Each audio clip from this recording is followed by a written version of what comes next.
Okay, so welcome to another deep dive. Today, we're going to be looking at something a little different. Just one source this time. Oh, interesting. Yeah, a fable, actually. Cool. I love fables. They're so, simple Yeah, but packed with meaning. exactly. So this one's from a book called Owl's Fables, Okay. Lessons You Wish Weren't True by Nocturne Owl. Intriguing title. What's the fable called? It's called The Spider and the Fly. And, well, let's just say it's a little bit creepy, a little bit thought-provoking. Okay, I'm hooked already. Yeah, it really got me thinking. Like, you know how spiders, they trap flies in their webs? Yeah, it's like their thing. Right.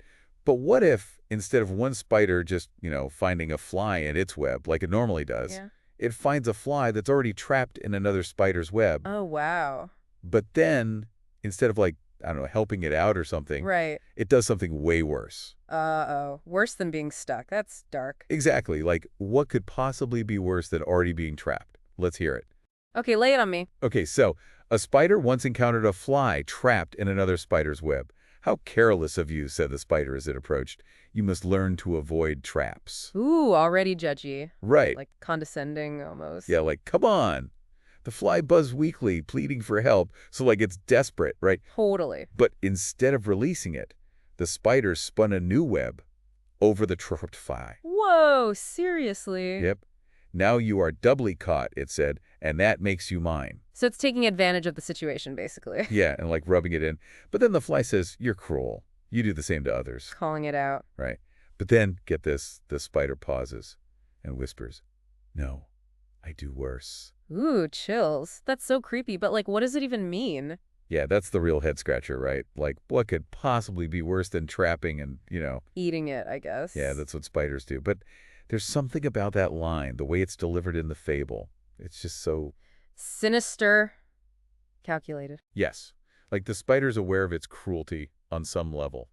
Maybe it's implying that deception is a deeper form of cruelty. Ooh, that's interesting. You're right. Like, it's not just taking advantage. It's like manipulating the fly's hope, Right, like offering a false sense of help or, security. yeah, security, and then snatching it away. It's like almost more psychological, right? Totally. It makes you think, how often do we do that to each other? Oh, all the time. Like judging others for their mistakes when we probably have our own issues we're hiding. Right, this whole holier than thou attitude. It's so easy to point fingers and forget we're all flawed. Totally.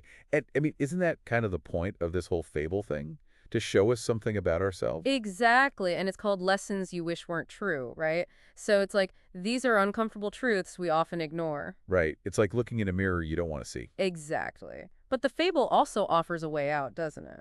How so? Well, the moral says those who criticize others' missteps may be hiding their own web of deceit. So maybe recognizing that hypocrisy in ourselves is the first step to breaking free from this judgment cycle. Oh, yeah, I see what you mean. It's like self-awareness is key. Right. We have to acknowledge our own flaws before we can even begin to understand others. That's a good point.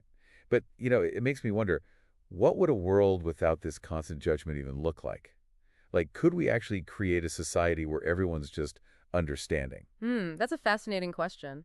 I mean, imagine a world where instead of tearing each other down, we build each other up. Like, instead of condemning the fly for getting caught, the spider could have shared its own experiences with traps, offered some guidance instead of criticism. Yeah, like, hey, I've been there. It's rough. Let me help you out. Exactly. A world where we see each other's struggles as opportunities for empathy and growth rather than just weaknesses to exploit.